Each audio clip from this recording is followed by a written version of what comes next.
अस्सलाम वालेकुम। आज मेरी शादी थी और मैं दुल्हन बनी बैठी थी कि अचानक शोर उठा, बारात आ गई, बारात आ गई। साथ ही पटाखों और हवाई फायरिंग की आवाज़ें आने लगीं। मेरा दिल तो ज़ोर-ज़ोर से धड़कने लगा क्योंकि अब मैं अपने माँ-बाप के घर में सिर्फ़ चंद घड़ियों की मेहमान थी। इसके बाद मुझे बाकी की सारी ज़िंदगी एक अनजान शख़्स के साथ गुज़ारनी थी, जिससे आज मेरी शादी थी। ये सोचकर ही मेरी आँखों में आँसू आ गए। मेरा दिल सूखे पत्ते की माँद लरज़ने लगा था। थोड़ी देर ही गुज़री थी कि बाहर से गैर मामूली शोर आने लगा था, जिसमें मर्दों के तेज़ बोलने की आवाज़ें और कुछ औरतों के रोने की आवाज़ें भी शामिल थीं। साथ-साथ ऐसी आवाज़ें भी आ रही थीं, जैसे कोई कह रहा हो कि इसको अस्पताल ले जाओ। फिर अचानक से आवाज़ आई कि कोई पुलिस को कॉल करो। मेरा दिल धड़कने लग गया था कि क्या हो गया था, जो ऐसी आवाज़ें आने लगी थीं। मैं अकेली कमरे में बैठी बेचैन हो रही थी कि आखिर मुझे तो पता चले कि हुआ क्या है। इस दौरान मेरी छोटी बहन शमीना भागती हुई मेरे पास आई और कहने लगी, "आपी बाहर बहुत बड़ा मसला बन गया है।" मैंने लरजती हुई आवाज़ में पूछा, "क्या हुआ?" तो इसने बताया कि दूल्हे के भाई ने हवाई फायरिंग चलाया तो एक मोहल्ले के लड़के को लग गया। इसकी हालत बड़ी ख़राब हो गई है और इसको हॉस्पिटल ले जाया गया है। ये सुनते ही मेरे हाथ-पाँव ठंडे होने लगे और परेशानी से मेरी आँखों से आँसू निकल पड़े कि अचानक क्या हो गया था। हमारी खुशियों को किसकी नज़र लग गई थी। थोड़ी ही देर के बाद पुलिस आ गई और मेरे होने वाले शौहर और इसके भाई को गिरफ़्तार करके थाने में ले गई। जिस घर में अभी शादी की खुशियाँ थी, वहाँ शहनाई बज रही थी, वहाँ एक मातम का समा था। काफ़ी वक्त गुज़रने के बाद मेरे अब्बू और मेरे ताया अब्बू कमरे में आए और मुझे कहने लगे कि बेटी, आज अगर तुम्हारी रुखसती ना हुई तो हमारी इज़्ज़त खाक में मिल जाएगी और वो किसी सूरत भी दूल्हे को रिहा करने पर नहीं राज़ी हैं। बस अब हमारे पास एक ही हल है कि तुम खुद हमारे साथ थाने चलो और अपने दूल्हा की ज़मानत के लिए थानेदार से बात करो। हो सकता है वो तुम्हारा सुर्ख़ जोड़ा देखकर रहम कर ले और इनको रिहा कर दे। मैं इस वक्त अरवी जोड़े में ही अपने अब्बू के साथ थाने रवाना हो गई। मेरे अब्बू बाहर रुक गए और मैं अकेली अंदर चली गई। कुछ देर इंतज़ार करने के बाद मुझे पता चला कि थानेदार के कमरे में भेज दिया गया। वो एक हैबतनाक शक्ल वाला इंसान था। वो मेज़ पर टाँगें रखे सिगरेट पी रहा था। इसकी बड़ी-बड़ी मूँछों ने इसके चेहरे को मज़ीद खौफ़नाक बना रखा था। वो मेरी बातें काफ़ी देर से सुनता रहा और घूरता रहा और फिर कहने लगा, "अच्छा, तो सुहागरात मनाने की बड़ी जल्दी है तुमको?" इसकी बात सुनकर मैं शर्म से पानी-पानी हो गई, लेकिन खामोश रही। वो चालाक इंसान हमारी मजबूरी का फ़ायदा उठाना चाहता था। वो इससे फ़ायदा उठाना चाहता था। मुझे कहने लगा कि लड़की की ज़मानत तो बहुत मुश्किल है क्योंकि जिसको गोली लगी है उसकी हालत ख़तरे में है।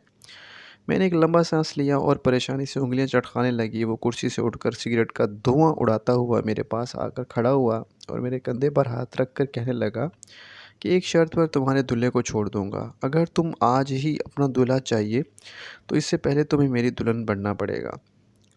मैं इस बात समझ गई और मज़ीद परेशान हो गई। मुझे किसी सूरत भी इसकी ये ऑफ़र कबूल नहीं थी। मैं चुपचाप थाने से बाहर निकल आई। सामने देखा तो मेरा बाप घुटनों में मुँह देकर रो रहा था। उसकी बेबसी देखी न गई कि आज वो मेरी वजह से कितना मजबूर था। मैं उल्टे कदमों थानेदार के पास वापस गई और इससे कहने लगी कि पहले मुझे अपने होने वाले शौहर से मिलने दो, इसके बाद कोई फ़ैसला करूँगी। उसने अपने ही एक सिपाही को आवाज़ दी और इसके साथ मुझे भेज दिया, जहाँ मेरा होने वाला शौहर मौजूद था। वो शेरवानी पहने, गले में माला डाले, परेशान सा बहुत प्यारा लग रहा था। मुझे देखते ही वो मेरी तरफ लपका और मुझे कुछ कहने से पहले ही बोल उठा कि मुझे मालूम था मेरी होने वाली दुल्हन ज़रूर मुझे बचाने आएगी। मैं खामोशी से इसकी तरफ देखती रही और सोचती रही कि कुदरत ने हमारी पहली मुलाकात का इंतज़ाम कहाँ कर रखा था। ऐसा तो मैंने कभी ख्वाब में भी नहीं सोचा था। मैंने इसको साफ-साफ बता दिया कि थानेदार आपकी रिहाई के लिए मेरे साथ बदकारी करना चाहता है। वो चाहता है कि मैं आपसे पहले कुछ देर इसके लिए इसकी बीवी बनूँ। ورنہ وہ اگر لڑکا مر گیا تو تم دونوں بھائی ہمیشہ کے لیے جیل میں رہو گے۔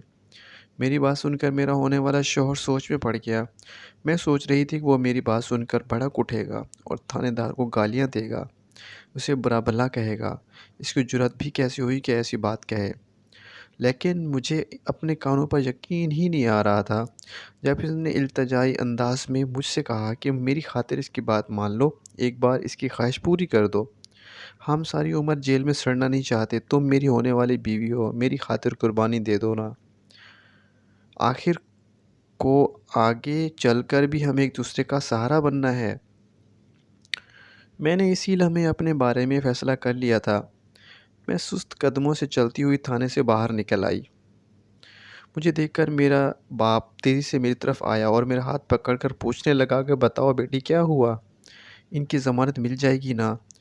پھر میں نے ابو کہا، آپ مجھے آج ہی دلہن بنانا چاہتے ہیں نا؟ وہ سر ہلا کر کہنے لگے، ہاں ہاں کیوں نہیں بیٹی۔ میں نے اپنے ابو کا ہاتھ تھام لیا اور کہنے لگی، ٹھیک ہے پھر چلیں گھر۔ میرے ابو نے حیران ہو کر کہا، میری طرف دیکھا اور فکر مندی سے کہنے لگے، دولہا تو ابھی تھانے میں ہے۔ بیٹی کہنے لگی، نہیں ابو، دولہا تو گھر ہے۔ ابو نے پھر حیران ہو کر پوچھا کہ بیٹی کون ہے وہ؟ میں نے مسکرا کر کہا کہ آپ کا بھتیجا ہے نا، تایا ابو کا بیٹا علی۔ یہ سن کر حیرت اور خوشی سے میرے باپ کا منہ کھلا کا کھلا رہ گیا اور وہ اس کی آنکھوں میں آنسو آ گئے۔ پھر انہوں نے پیار سے مجھے گلے سے لگا لیا۔ کچھ عرصہ پہلے میرے تایا ابو اپنے بڑے بیٹے علی کا رشتہ میرے لیے مانگنے آئے تھے اور میرے ابو کی بھی یہی مرضی تھی۔ وہ اس رشتے سے خوش تھی کہ چلو بھائی کے گھر چلی جائے گی بیٹی۔ علی بھی مجھے پسند کرتا تھا، لیکن میں صرف اس وجہ سے علی سے رشتے سے صاف انکار کر دیا کیونکہ علی پڑھا لکھا نہیں تھا اور وہ اپنے باپ کا خاندانی کاروبار سنبھالتا تھا۔ چونکہ میں خود زیادہ پڑھی لکھی تھی، اس لیے مجھے شوہر بھی زیادہ پڑھا لکھا چاہیے تھا۔ لیکن آج عین وقت قدرت نے مجھے غلط ہاتھوں سے جانے سے بچا لیا۔ ایک ایسا انسان جو اپنی اور اپنے بھائی کی جان چھڑانے کے لیے اپنی دلہن کی عزت قربان کرنے کا تیار ہو گیا تھا، پتہ نہیں وہ کل میرے ساتھ کیا سلوک کرتا۔ میں تو سوچ کر ہی ڈر گئی تھی۔ پھر اسی دن اپنے کزن علی کے دلہن بن کر چلی گئی جو ہمارے گھر کے قریب تھا۔